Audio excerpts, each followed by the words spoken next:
Bonsoir à mes auditeurs de la 95.5 FM Radio Star. La paix de Christ notre Seigneur et Sauveur soit avec vous à l'écoute de cette autre émission de l'Évangile qui sauve. Nous portons toute notre reconnaissance à notre Seigneur et Sauveur Jésus-Christ, lui notre soutien, lui notre force, lui notre consolation dans ce ministère et dans la vie quotidienne. Que toute la gloire lui soit rendue à lui et à lui seul.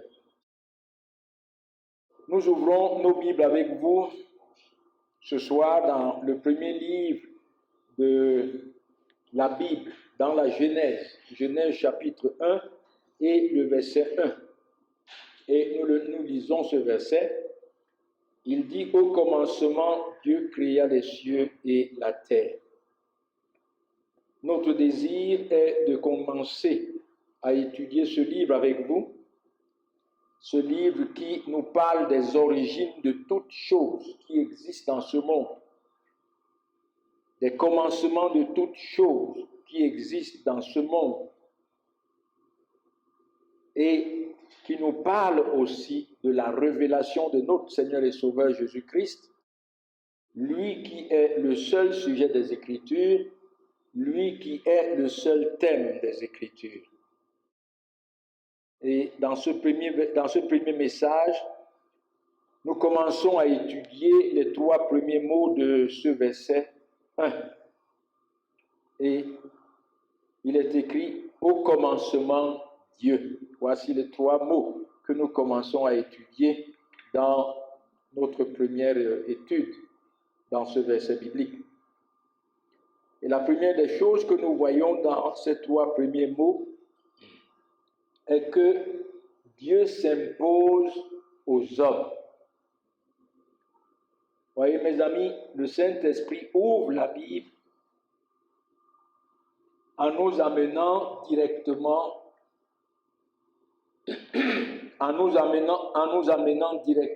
devant Dieu. Il ne débat pas quant à l'existence de Dieu, mais il nous met devant Dieu. Il nous montre que Dieu existe. Le Dieu qui a apporté toutes choses à l'existence. Oui, que les hommes l'acceptent, que les hommes le rejettent, que les hommes croient en lui, que les hommes s'endurcissent dans l'incrédulité contre Dieu, que les hommes l'aiment, que les hommes le haïssent, Dieu s'impose à eux. C'est ce que nous voyons ici. Au commencement, Dieu. Dieu est le commencement de tout. Il est au commencement de toutes choses. Il n'a pas lui-même de commencement. Il est l'Éternel. Il vit par lui-même. Il se suffit à lui-même. Il est le premier et le dernier, le souverain maître. Voyez, c'est ainsi qu'il se présente à Moïse lorsqu'il l'envoie en Égypte pour aller délivrer les enfants d'Israël de la servitude. Dans Exode 3, Moïse demande à Dieu qu'est-ce qu'il dira aux enfants d'Israël par rapport à celui qu'il a envoyé. Il est écrit au verset 13, Moïse dit à Dieu: j'irai donc vers les enfants d'Israël et je leur dirai, le Dieu de vos pères m'envoie vers vous. Mais ils me demanderont quel est son nom. Que leur répondrai-je? Dieu dit à Moïse: je suis celui qui suis. Je suis celui qui suis. Ça veut dire celui qui vit éternellement. Et il ajouta: c'est ainsi que tu répondras aux enfants d'Israël. Celui qui s'appelle Je suis m'a envoyé vers vous. Dieu dit encore à Moïse, tu parleras ainsi aux enfants d'Israël, l'Éternel, le Dieu de vos pères, le Dieu d'Abraham, le Dieu d'Isaac, le Dieu de Jacob m'envoie vers vous. Voilà mon nom pour l'éternité. Voilà mon nom de génération en génération. Il est l'Éternel. C'est lui qui vit toujours, qui n'a pas de commencement, qui n'a pas de fin. Le Dieu béni éternellement. Dans Ésaïe 42,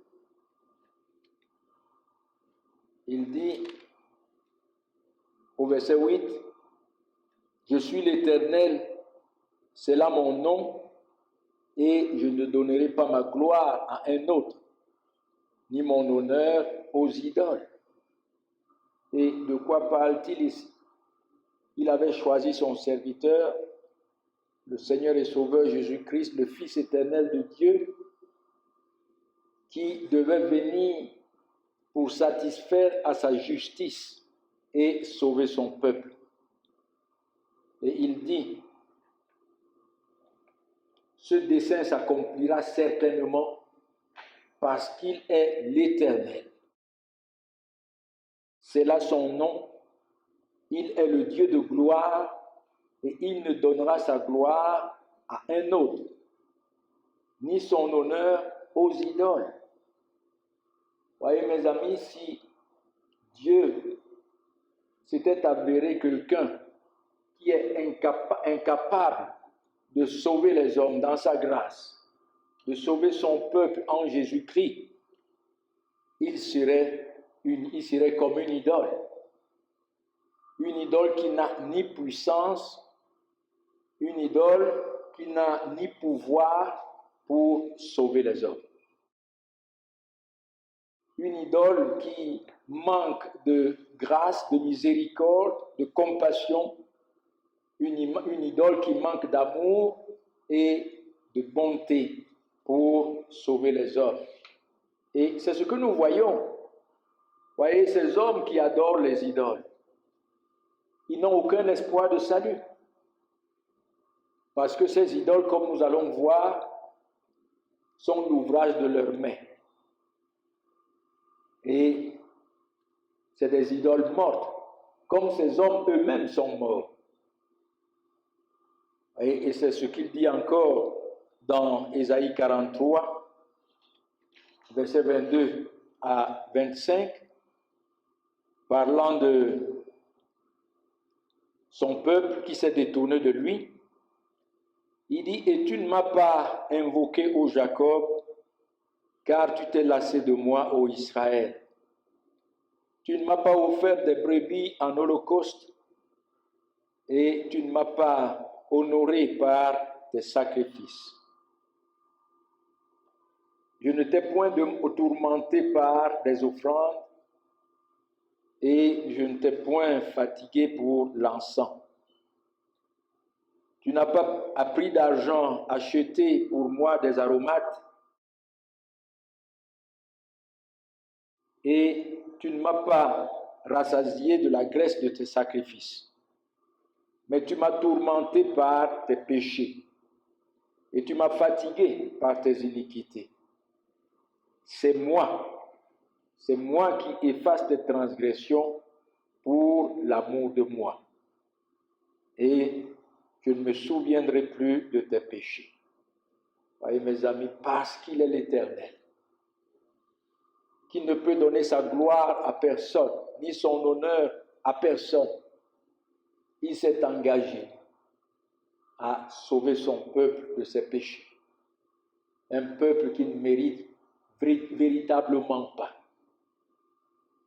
Incapable d'apporter quoi que ce soit, incapable de faire quoi que ce soit pour attirer la faveur de Dieu, pour être agréable à Dieu, pour plaire à Dieu, incapable de venir vers Dieu pour se repentir, mais parce qu'il est Dieu, le Dieu de gloire, qui ne partagera pas sa gloire avec quiconque,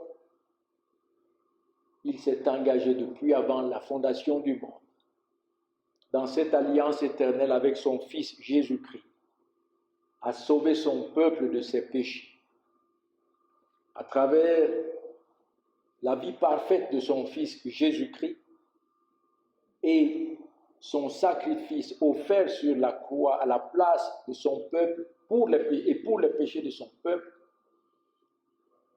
le sacrifice qui a satisfait à toutes les exigences de la justice de Dieu qui exige la mort du pécheur, et le sacrifice qui a rendu Dieu propice pour sauver son peuple de ses péchés. Parce que la dette du péché a été payée, la réconciliation a été donnée, le pardon des péchés a été donné, la vie éternelle a été donnée. Et mes amis, il n'est pas simplement ce Dieu, il est le Dieu qui est l'auteur de toutes choses et le Dieu qui est l'auteur du salut. Le salut ne vient pas des hommes comme on entend, à travers la décision des hommes, à travers le libre arbitre des hommes ou les efforts et les œuvres des hommes, mais Dieu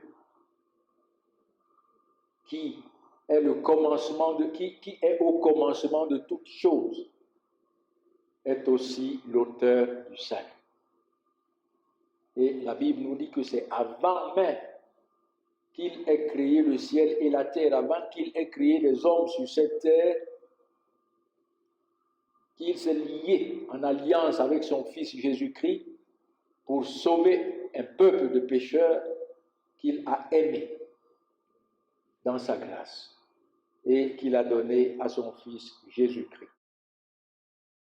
Dans Ésaïe 45 et le verset 6, il dit « C'est afin que l'on sache du soleil levant au soleil couchant qu'à part moi il n'y a point de Dieu.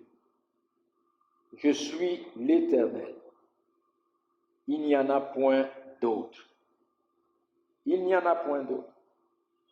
Je forme la lumière, je crée les ténèbres, je donne la prospérité et l'adversité. Moi, l'Éternel, je fais toutes ces choses. » Oui, il a créé la lumière et il a créé les ténèbres. C'est ce que nous voyons chaque jour. Le jour, il y a la lumière, il y a le soleil, et la nuit, il y a les ténèbres.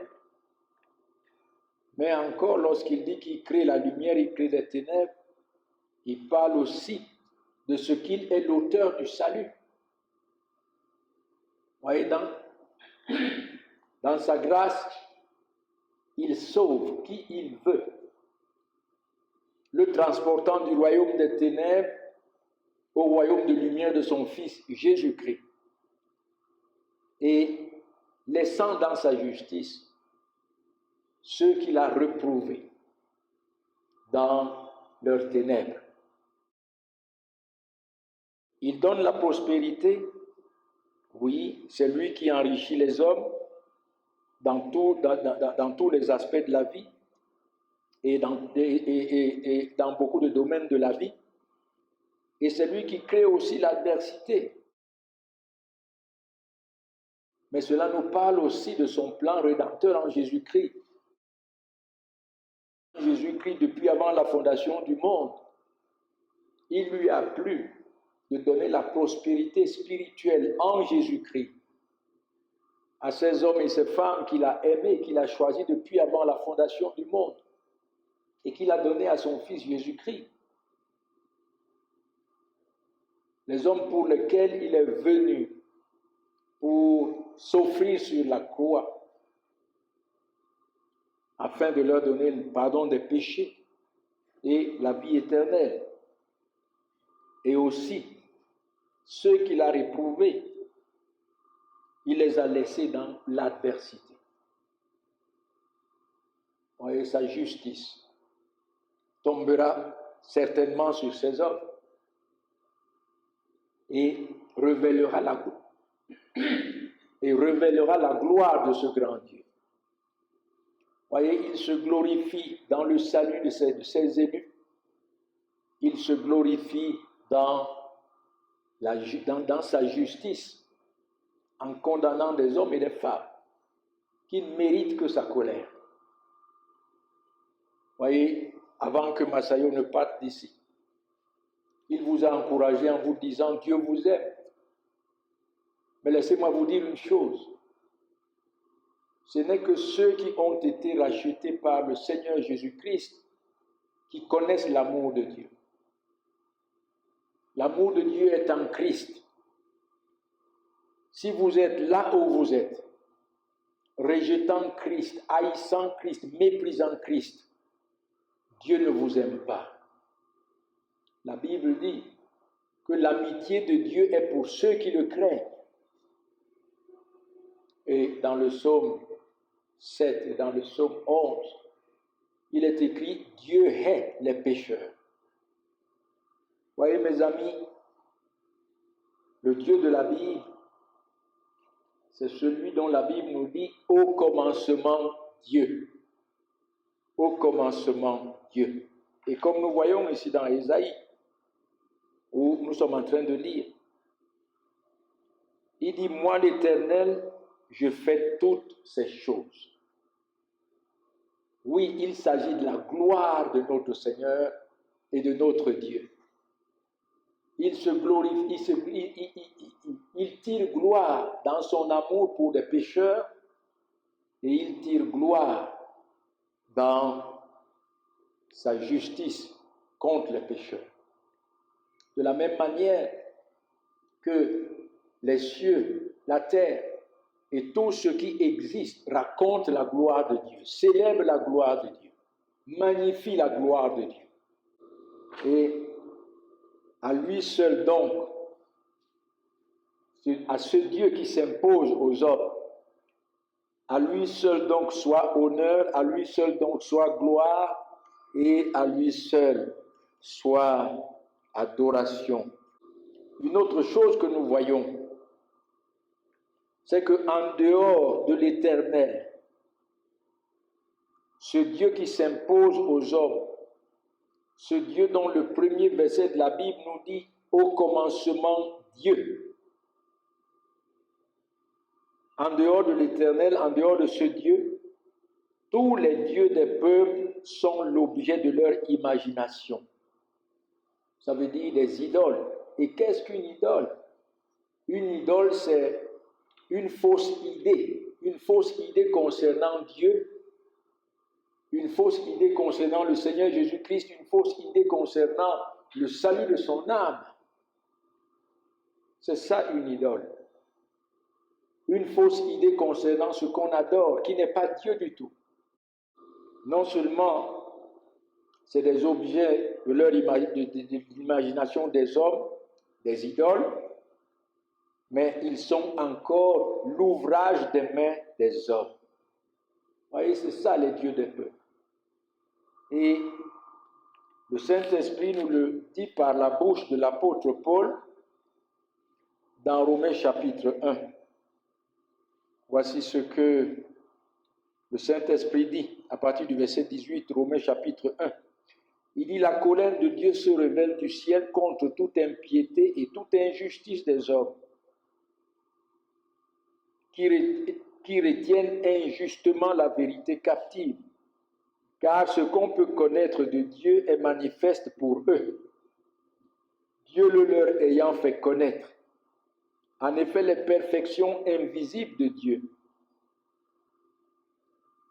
sa puissance éternelle et sa divinité se voient comme à l'œil nu depuis la création du monde quand on les considère dans ses ouvrages.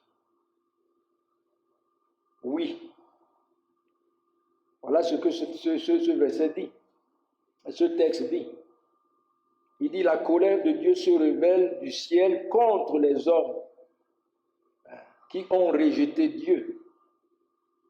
Ils ont retenu la vérité captive, la vérité concernant Dieu, parce qu'ils n'ont pas glorifié ce Dieu comme nous allons le voir. Parce que Dieu s'est fait connaître aux hommes à travers la création. Voyez, mes amis, la création du monde nous montre les perfections invisibles de Dieu. Nous ne pouvons pas attribuer la création à quelque chose que nous aurions, à un quelconque Dieu que nous aurions fabriqué par nos propres mains, ou à un quelconque Dieu que nous aurions fabriqué par notre imagination. La création démontre la puissance éternelle de Dieu. Toutes ces choses sont venues à l'existence par la puissance, la toute-puissance de Dieu. Et la création démontre la divinité de Dieu. C'est que le Créateur est Dieu, l'Éternel. Voilà ce que la création raconte. Voilà ce que la création proclame. C'est que son auteur est Dieu, le Tout-Puissant, le Dieu parfait, qui fait toutes choses parfaitement. Il n'y a qu'à regarder l'harmonie de toute la création. Et c'est pour ça qu'il dit donc, ils sont donc inexcusables. Les hommes sont donc inexcusables. Verset 21, car ayant connu Dieu, ils ne l'ont point glorifié comme Dieu et ne lui ont point rendu grâce, mais ils se sont égarés dans leurs pensées et leur cœur sans intelligence les a plongés dans les ténèbres. Se vantant d'être sages, ils sont devenus fous. Et ils ont changé la gloire du Dieu incorruptible en image représentant l'homme corruptible, les oiseaux, les quadrupèdes et les reptiles. Voilà la folie de l'homme, de rejeter Dieu, de tourner le dos à Dieu, de haïr Dieu, de mépriser Dieu et de se fabriquer lui-même ses propres dieux. Voyez, les ouvrages de ses propres mains. Et c'est pourquoi on voit, n'est-ce pas, un peu partout dans le monde, des images représentant les hommes, les animaux, les oiseaux, et les hommes les adorent, disant que ça c'est leur Dieu. Sinon, ils vous diront, c'est à travers cette idole-là que j'adore Dieu. Comme quelqu'un m'a dit un jour, ah, monsieur Jean, tu as choisi d'adorer Dieu par ton Seigneur Jésus-Christ.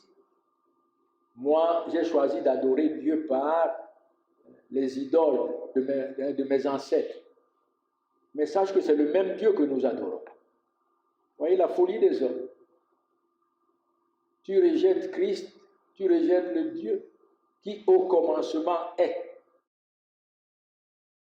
Et tu te tailles un morceau de bois ou bien tu prends un caillou sur lequel tu verses du sel et l'huile et tu fais des invocations et tu dis que c'est celui qui a créé ce caillou que tu es en train d'adorer à travers ce caillou ou bien à travers ce morceau de bois dont tu as taillé à l'image de l'homme ou à l'image d'un oiseau. Lisons Ésaïe 44. Ce sera simplement la lecture. C'est une longue lecture, mais elle s'explique par elle-même. Elle s'explique par elle-même. Voici ce que l'Éternel dit à son peuple. Il dit, n'ayez pas peur et ne tremblez pas. N'ayez pas peur devant les idoles et ne tremblez pas devant les idoles. Ne te l'ai-je pas dès longtemps annoncé et déclaré? Vous êtes mes témoins. Oui, le peuple de Dieu est le témoin de Dieu, le témoin de l'existence de Dieu, le témoin de la gloire de Dieu, les témoins qui proclament cette gloire, cette existence, les témoins qui proclament son salut,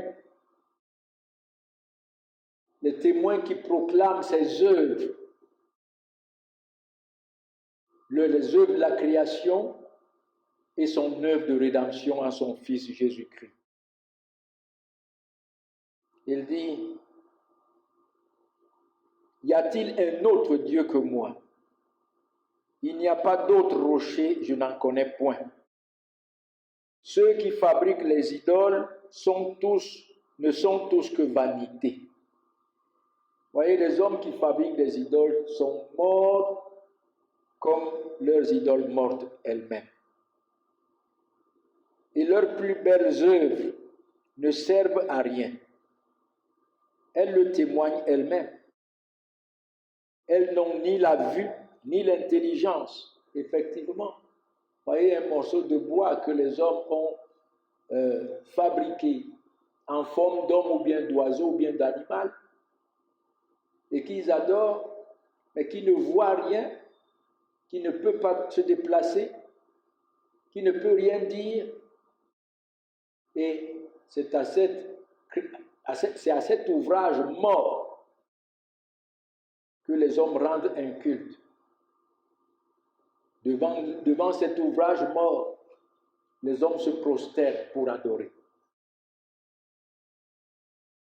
Il dit, elles n'ont ni vue, ni intelligence, afin qu'ils soient dans la confusion. Qui est-ce qui fabrique un Dieu? On ne peut pas fabriquer un Dieu. Ou font une idole pour n'en tirer aucune utilité. Voici tous ceux qui travaillent seront confondus, et les ouvriers ne sont que des hommes. Qu'ils se réunissent tous, qu'ils se présentent, et tous ensemble, ils seront tremblants et couverts de honte. Oui, que ceux qui fabriquent les idoles se présentent devant Dieu, et ils seront couverts de honte devant la gloire de Dieu. Ils seront couverts de honte devant les œuvres de Dieu. Ils seront couverts de honte devant la grande sagesse, la grande puissance de Dieu,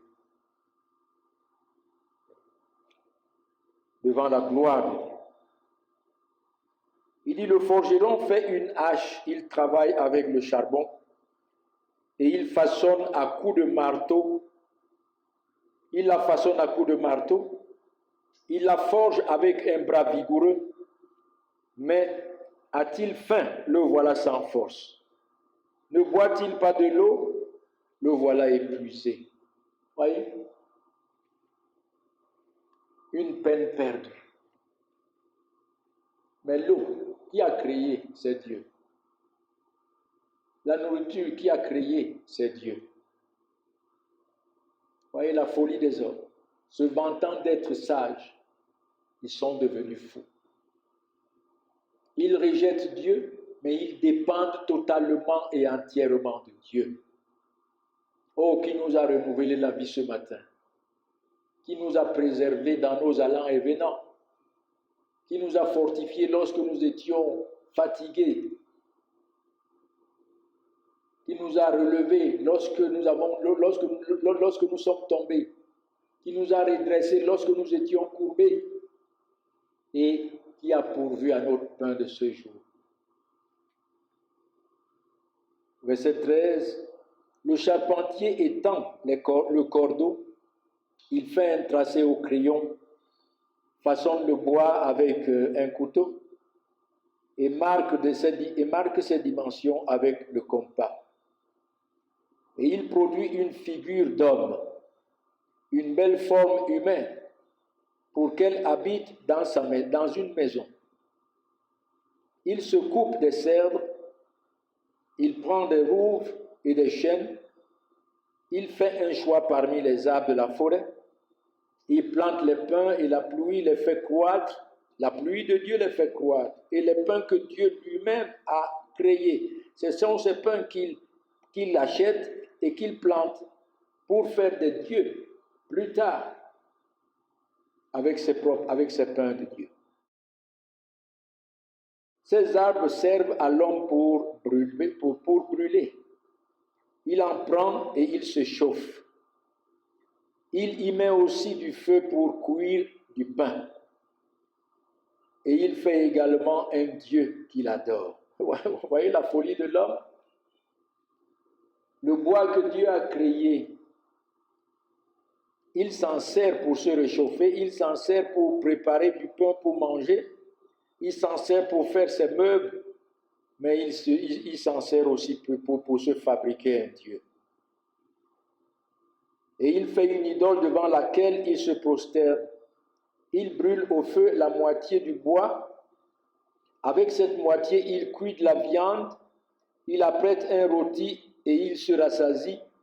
Il se chauffe aussi et dit, « Ha, ha, je me chauffe, je vois la flamme. » Et avec le reste, il fait un Dieu, son idole. Il se prosterne devant elle, il l'adore, il l'invoque et s'écrie, « Sauve-moi, car tu es mon Dieu. » Ils n'ont ni intelligence, ni entendement, car on leur a fermé les yeux pour qu'ils ne voient point et le cœur pour qu'ils ne comprennent point. Voyez mes amis, pourquoi les hommes sont-ils attachés aux idoles? Pourquoi les hommes adorent-ils les idoles? Parce que Dieu leur a fermé les yeux pour qu'ils ne voient point qu'ils sont en train d'adorer le néant. Parce que Dieu a fermé leur cœur pour qu'ils ne comprennent point. Pour qu'il ne s'est pas révélé à leur cœur dans toute sa gloire, dans toute sa grâce. Mais il les a abandonnés aux idoles. Voyez, nous avons parlé tout de suite du fait qu'il crée les ténèbres, il crée la lumière. Il crée la prospérité, il crée l'adversité. Et c'est ainsi que Dieu, dans sa souveraineté et dans sa justice, a abandonné des hommes dans leur idolâtrie. Il leur a fermé les yeux pour qu'ils ne puissent pas faire la différence entre Dieu et un morceau de bois fabriqué par leurs mains. Il leur a fermé le cœur, il ne s'est pas révélé à eux dans toute sa gloire. Et ces hommes se vantant d'être sages, ils sont plutôt devenus fous. Il ne rentre pas en lui-même, voilà, parce que les yeux sont fermés et le cœur endurci. L'homme ne rentre pas en lui-même et il n'a ni intelligence ni le bon sens de dire « J'en ai brûlé une moitié au feu, j'ai cuit du pain sur le charbon, j'ai rôti de la viande et je l'ai mangé, et avec le reste, je ferai une abomination. Je me prosternerai devant un morceau de bois. » Il se répand des cendres, son cœur abusé l'égard, et il ne sauvera point son âme. Et ne dira point, n'est-ce pas du mensonge que j'ai dans ma main? Voyez mes amis, lorsque Dieu vous laisse à vous-même dans sa justice, votre chute est sans fin. Votre chute est sans fin. Votre égarement est sans fin. Vos ténèbres sont sans fin. Les idoles ne sauveront personne. Absolument. Personne. Ce n'est qu'un mensonge que les hommes ont dans leurs mains. Ce n'est qu'un mensonge qu'ils adorent. Ce n'est qu'un mensonge devant lequel ils se prosternent. Oui, chers amis, au commencement, Dieu. Et en dehors de ce Dieu, l'Éternel, tous les dieux des peuples sont des objets de leur imagination, des idoles, les ouvrages de leurs propres mains, comme nous voyons ici, et des ouvrages qui ne peuvent sauver l'homme. Des ouvrages qui ne sont qu'un mensonge, qui ne sont qu'une vanité. Des ouvrages morts, comme ces hommes eux-mêmes sont laissés dans la mort. Voilà, chers amis, au commencement, Dieu.